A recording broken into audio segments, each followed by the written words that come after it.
Hey everyone, Andrig with Andrig's Aircooled technology. Wanted to show you how to install velocity ring on an Evolution fan shroud.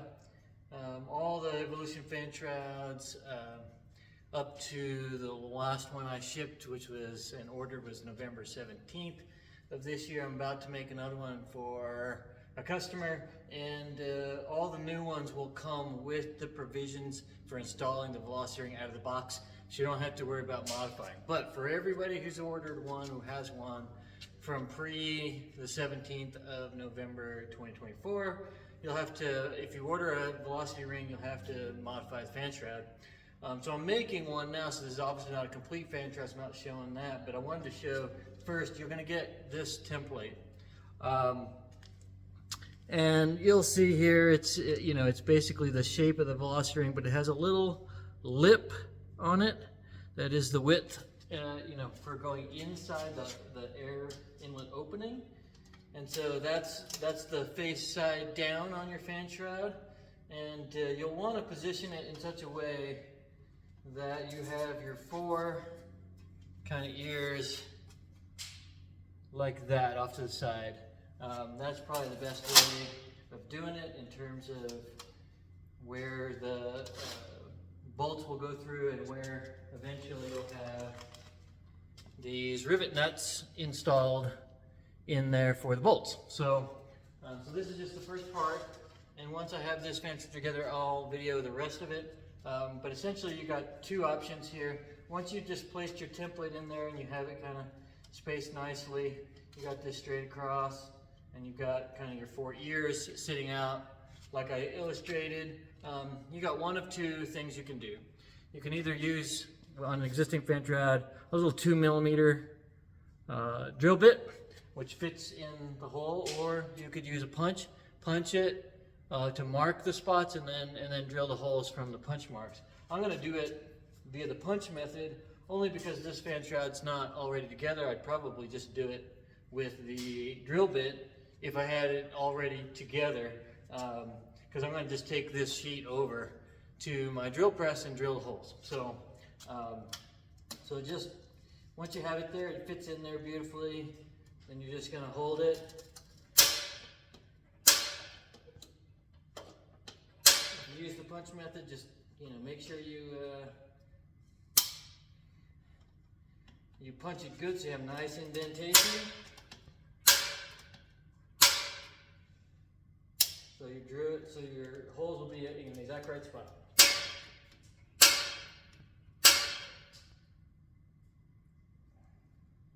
And just hold that template in place while you do it. And if you were drilling, you'd want to do the same thing. Make sure you keep it in the exact same spot, holding it in place. You don't want it to move around, rotate around, because then your holes won't line up. But it's pretty much that simple in terms of using the drill punch method. And if it was together, we would have just gone zip, zip, zip, zip with the small 2mm, and that would be it. So now, if you use the punch method, you'll be able to see on here. Hopefully, we can see that. You can see that one really good. We got our sheet metal punch where we're going to drill. And I'm going to take it over to the drill bit, or to the drill press, and we're gonna open it up slowly to get a nice round hole. If you have a step drill, metric step drill that goes to 5mm, then you can just use a step drill and just step it down slowly. My metric step drill actually goes from 4mm to 5.5.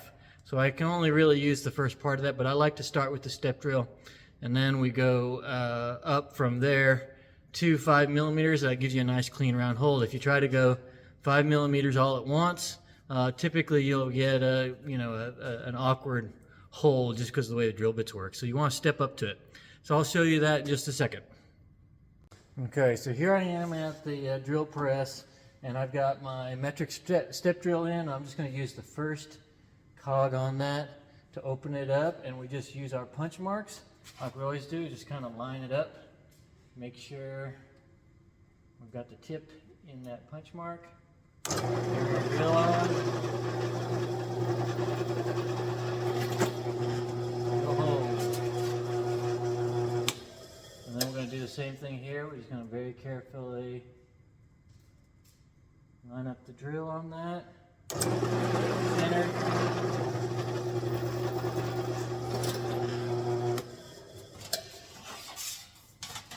Rotate around, do the same thing. We want, make sure we got that tip right in that nice punch mark. So we get an accurate hole. Let's get this.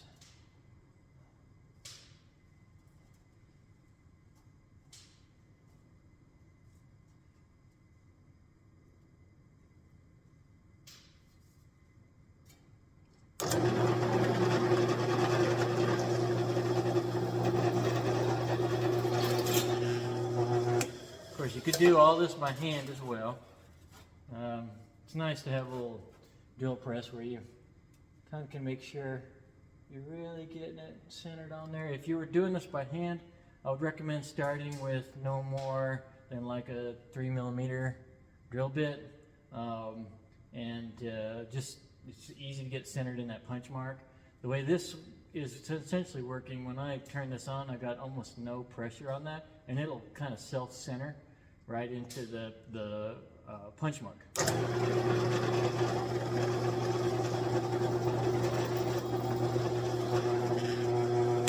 All right. So that we do that, we've got nice 4 holes there, and then we'll switch over. In this particular case, you might want to go 2 steps if you're doing it by hand without a drill press like this. In this particular case, I can go from that first step on the metric step drill, and we can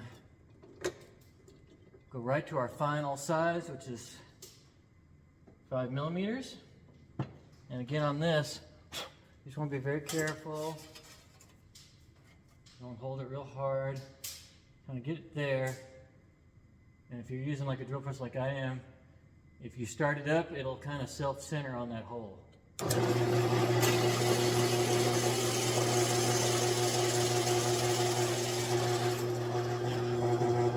You go nice and slow to get a nice round hole.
That's it. You got 4 holes where they're supposed to be, and I'll take the little angle grinder and clean off those. You can clean them off a number of different ways on the back side. And that's it for making the holes, how to use the template, make the holes just very carefully so you get a nice round hole. And then this is the exact size you need for the rivet nuts. So we'll be back with more on this once I get the fan shroud together. Okay, we're back with a completed fan shroud, all except for putting in the rivet nuts for the velocity ring. We have our velocity ring here. We've got our 4 rivet nuts. We already showed how we drilled these holes.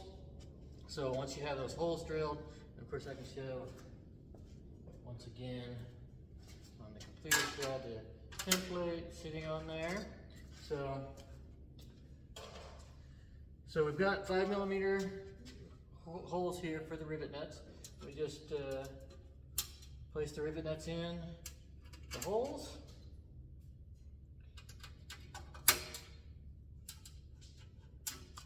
we use our rivet nut tool. Actually, we'll want to take it off and just thread it onto the tool. That's the best way to do this. That's easier. Just thread it onto the tool. Doesn't need to be all the way on there, but I try to get it to where the tool is kind of at the end of the thing.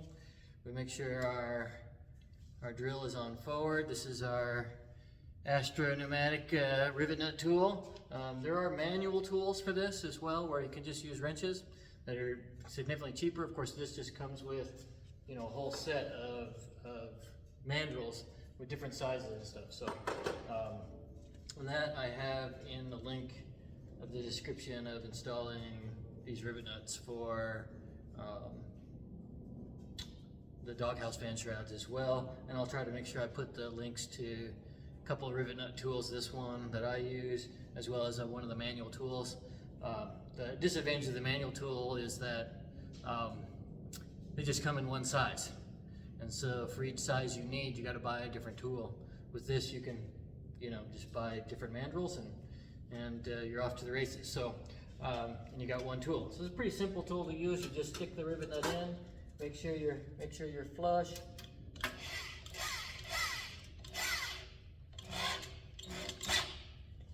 Do that. Reverse, extend the tool, and then we're just gonna unthread it.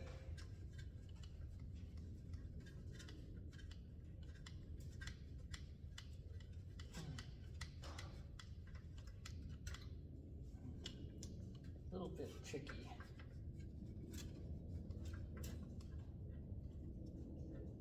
To unthread sometimes, but extend that back out. And we have now a nut in there, essentially, a blind nut. You can see it from the other side, in this case not completely blind, but we don't have to weld anything, and we've got that. We just do that 3 more times, and we've got 4 rivet nuts in place. Okay, so all we got to do then after that is just line this thing up, put in the, I did that already, put in the little bolts with wave washers. These are 3mm bolts with wave washers. And all you got to really do is make sure that you tighten it until your wave washer is flat. You don't have to torque this thing down in any meaningful way. You just need to make sure your wave washer is nice and compressed. And that's pretty much it. Once we've done that, I'll show you the final product. If you want to put some Loctite, you can, but it's not necessary with the wave washers. This should keep this thing from coming loose, and that's what you end up with. Right, a nice bolted on velocity ring that improves the performance of the fan shroud by over 7%.